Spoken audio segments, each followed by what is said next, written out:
বলছি দিদি, তুমি না আমার ফটো কিন্তু তুলো না, তুমি আমার ভিডিও ফটো কিচ্ছু তুলবে না, ঠিক আছে? আমি কিন্তু ছাড়তে পারবো না। শোন দিদি, আমি না ফটো ভিডিওগুলো স্ট্যাটাসে দেব, ঠিক আছে? আর তুই কিন্তু স্টোরিতেও দিস ফেসবুকে, কিন্তু মেকআপ আর্টিস্টকে কিন্তু ফটো ভিডিও তুলতে দেবো না। হ্যাঁ দিদি শোনো, আমি কিন্তু তোমাকে ফটো ভিডিও তুলতে দিতে পারবো না, কারণ আমার ভীষণ লজ্জা করে, আমার একদমই ভালো লাগে না, তাই তুমি তুলো না। আমি আগে বলতে তোমায় ভুলে গেছি, কিন্তু কাজে এসছো এখন তো বলছি। আচ্ছা দিদি, তোমার কিছু কাজের ফটো আমাকে পাঠিও না, কারণ আমি যে তোমাকে বুকিং করব, আমি কি দেখে তোমায় বুকিং করব? সে না হয় আমি ফটো ভিডিও তুলতে দিচ্ছি না, তো কি হয়েছে? অন্যান্য ক্লায়েন্টরা তো দেয়, তো তাদের ফটো ভিডিওগুলো আমাকে দেখাবে, সেগুলো দেখে যদি আমার পছন্দ হয় তাহলে আমি তোমাকে বুকিং করব।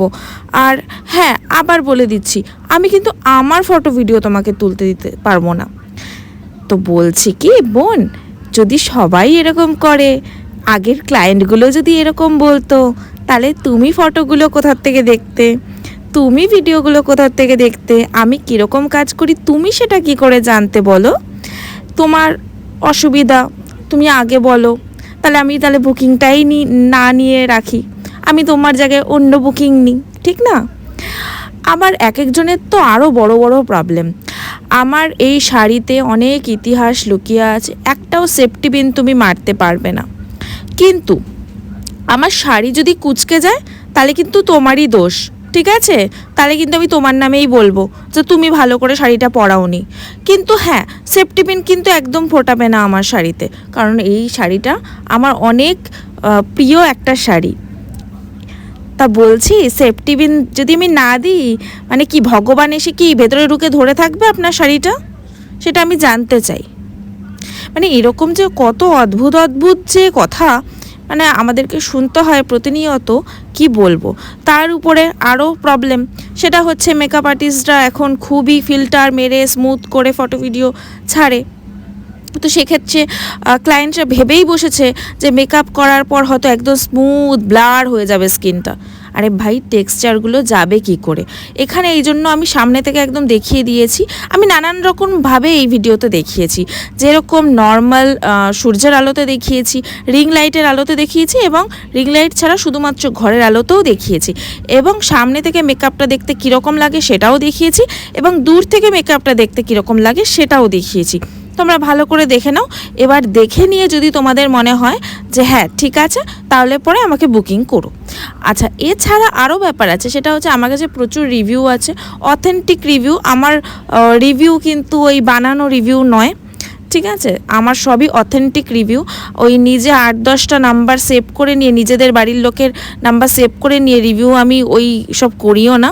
তার উপরে হচ্ছে হাজার ঘন্টা ফেক প্রোফাইল বানিয়ে তার মানে পোস্টে গিয়ে বলি না যে এই মেকআপ আর্টিস্টের কাজ না খুব ভালো, মানে নিজেই নিজের প্রমোশন করি না ওইভাবে। হ্যাঁ, আমি যেই কাজগুলো করেছি সেই ফটোগুলো দিয়ে আমি নিজেই কমেন্ট করি, কিন্তু ওই ফেক আইডি বানিয়ে অন্য লোক হিসাবে রেকমেন্ড করছি, এইভাবে আমি নাটকটাও করতে পারি না, ঠিক আছে? আর এবার আসি আবার ক্লায়েন্টের কথায়।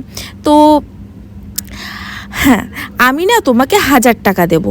আচ্ছা, তুমি যে আগের ক্লায়েন্টটাকে করিয়ে এসছো, ঠিক করে জিনিসগুলোকে ঢোকাওনি, ব্রাশের জায়গায় ব্রাশ, এর জায়গায় তুমি এইভাবে নিয়ে আসোনি। বাবা, জিনিসগুলোর কি অবস্থা গো!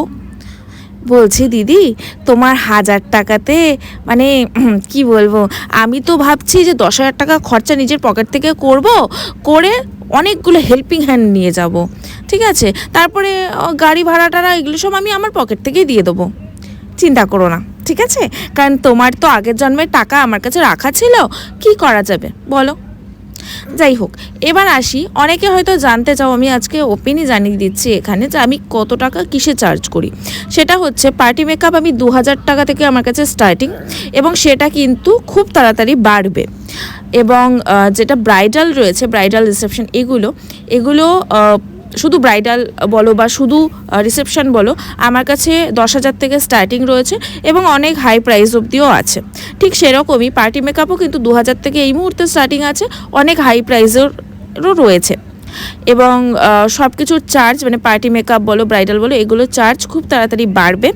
এবং আমি চার্জটা এই কারণে বাড়াচ্ছি না মানে এই যে বাড়াতে হচ্ছে তাই বাড়িয়ে দিচ্ছি বা টাকার জন্য, সেটা নয়, কিন্তু সব কিছুরই তো একটা সিস্টেম থাকে এবং করি না যেটাতে মানে কি বলবো, আমি পার্টি মেকআপও যদি করি না অনেক টাইম দিয়ে সুন্দর করে আমি করি। ওই পার্টি মেকআপ বলে সেটা কম টাকা বলে 2-3 হাজার টাকা বা 5-6 হাজার টাকা বলে আমি কোনো রকমভাবে কাজ করে কিন্তু চলে আসি না, তাহলে কিন্তু এত ভালো ভালো রিভিউগুলো আমার কাছে থাকতো না। তাহলে বুঝতেই পারছো যে আমি ব্রাইডাল কতটা যত্নে করি। আর এই যে দেখে নাও টেক্সচার দেখে নাও, এখানে স্মাইল লাইন দেখে নাও, এটাই মেকআপ। মেকআপ সামনে থেকে দেখার জিনিস নয়, মেকআপ দূর থেকে দেখার জিনিস। দেখো ক্যামেরা যত দূরে নিচ্ছি তত দেখতে সুন্দর লাগছে, ঠিক সেরকমই তোমাদেরও সামনে একদম এসে যদি কেউ দেখে তাহলে ওরকম স্কিনের টেক্সচার বোঝাই যাবে এবং দূর থেকে দেখলে সেটা সুন্দরই লাগবে। এটাই অ্যাকচুয়াল ফ্যাক্ট। যারা একদম বিগিনার রয়েছে তারা তার জন্য কি বলতো নিজেদের উপর থেকে না বিশ্বাসটা তাদের চলে যায়, তারা ভাবে যে হ্যাঁ হয়তো আমারই ভুল হয়তো কাজে। সত্যি তো ওই মেকআপ আর্টিস্টের ফটো দেখলাম, ভিডিও দেখলাম, তাতে তো দেখলাম কি সুন্দর স্মুথ তার ক্লায়েন্টের ফটোগুলো, তার মানে কত সুন্দর মেকআপ করেছে, তার মানে আমার কাজেই ভুল আছে। ঠিক এই জিনিসগুলোই চিন্তা করে বিগিনাররা এবং সেগুলো আমি আজকে তোমাদের বিগিনারদের জন্য বলতে চাই যে তোমরা একদমই নিজেদের উপরে কনফিডেন্স হারাবে না, কারণ টেক্সচার বোঝা যাবেই। মেকআপ কোনোদিনও টেক্সচারকে লুকিয়ে দিতে পারে না, স্মাইল লাইনকে একদম ঢেকে দিতে পারে না, ওটা আসবেই। হ্যাঁ একটু দেরিতে আর একটু তাড়াতাড়ি, এটাই হচ্ছে পার্থক্য, কিন্তু আসবেই। ওগুলো তুমি কিন্তু সার্জারি করছো না। এবং ক্লায়েন্টদেরকেও বুঝতে হবে যে সিমেন্ট বালি দিয়ে আপনার মুখটা কিন্তু সমান করে দেওয়া হচ্ছে না এবং সার্জারিও করে দেওয়া হচ্ছে না যে আপনার ওই মুখের টেক্সচারগুলো কিছুই বোঝা যাবে না। কোনো প্রবলেম থাকলে, গোটা থাকলে, যাই থাকুক না কেন, মানে ব্রণ থাকুক বা যাই থাকুক না কেন সেটা বোঝা যাবে না, পুরো সমান হয়ে যাবে। সে তো মানে মেকআপ আর্টিস্ট কিন্তু মেকআপ আর্টিস্ট, ঠিক আছে, সেটা আর্ট একটা।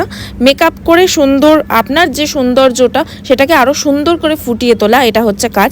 এটা হচ্ছে রিং লাইট ছাড়া শুধুমাত্র ঘরের লাইটের মধ্যে তোলা, সেটাও আমি দেখিয়ে দিলাম। তার আগে তো তোমরা দেখেছো সূর্যের আলোতে কেমন লাগছে। আর এটা হচ্ছে রিং লাইট জ্বালিয়ে, এরপরেও রিং লাইট রিভিউ আমি দেখিয়েছি আবার যে কীরকম কী লাগছে না লাগছে, তো দেখে নাও, ঠিক আছে। আর কনফিউশন নিজেদের দূর করো। আচ্ছা, তো যেটা বলছিলাম ক্লায়েন্টদেরকেও বলি যে আপনারা জিনিসগুলো একটু বুঝুন। আপনারা যদি না বোঝেন তাহলে আমাদের কাজ করতেও অসুবিধা এবং প্রচুর প্রবলেম ফেস করতে হয়। বিশেষ করে বিগিনারদের অনেক কনফিডেন্স কমে যায়, নিজেদের উপরে ভরসা বিশ্বাস হারিয়ে ফেলে, তারা ভাবে হয়তো তারা ভুল করছে, অ্যাকচুয়ালি সেটা নয় একদমই। আর যাই হোক, আরেকটা জিনিস আমি বলতে চাই, যা প্রবলেম থাকবে আমার মনে হয় সেগুলো আগে ডিসকাস করে নেওয়া ভালো। কাজে যাওয়ার পরে সেই সময় যদি আপনারা বলেন তাহলে মেকআপ আর্টিস্টকে অনেক কিছু ফেস করতে হয়, সেই জিনিসগুলো কিন্তু একদমই ঠিক নয়, ঠিক আছে। এই জিনিসগুলো দেখবেন। আর প্লিজ অ্যাড্রেস যেটা সেটাই দেবেন। এক অ্যাড্রেস বলে মানে একদম সামনাসামনি, মানে মেকআপ আর্টিস্টের বাড়ি কোথায়, মেকআপ আর্টিস্ট যেখানে ইচ্ছা গিয়ে কাজ করে, সেরকম আমি যেরকম মানে যে কোনো জায়গায় গিয়ে কাজ করি, অনেক দূরে দূরে গিয়েও কাজ করি, কিন্তু তার জন্য একটু সামনে দেখানোর জন্য প্লিজ ভুল অ্যাড্রেস দেবেন না।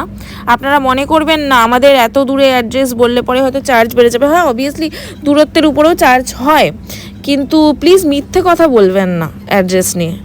অ্যাড্রেসটা নিয়ে প্লিজ একটু ঠিকঠাক করে বলবেন। এর আগেও আমাকে একবার ফেস করতে হয়েছিল, একটা অটো বলে 4টে অটো আমার চেঞ্জ করে যেতে হয়েছিল। তো প্লিজ এই জিনিসগুলো একটুখানি আপনারা থামান, তাহলে আমাদের খুব সুবিধা হয়। এবং প্রচুর ভালো ক্লায়েন্ট আমি আমার আর কি উৎপটাঙ্গা ক্লায়েন্ট খুবই রেয়ার আমি আমার লাইফে পেয়েছি, মানে আমার এই কেরিয়ারে পেয়েছি। বেশিরভাগটাই মানে 99% ক্লায়েন্ট ভগবানের দয়ায় আমি ভীষণ ভালো পাই, যারা ভীষণ ভালো বিহেভিয়ারের হয়। আর কিছু বলার নেই, আর মানে বাদবাকি লোকজনকে নিয়ে। আর যাই হোক, মেকআপ আর্টিস্টকে বেশি টাকা দিয়ে বুক করছেন মানে এটা নয় যে আপনি তাকে জুতো আনতে বলবেন বা কিছু, এবং জুতো মানে নতুন জুতো না পুরনো জুতো সেটাও আপনি বলে দিচ্ছেন যে নতুন জুতো তোমার প্রবলেম হবে না, সেটা মেকআপ আর্টিস্ট ঠিক করবে যে তার প্রবলেম হবে কি হবে না, সেটা আপনি কিন্তু ঠিক করবেন না।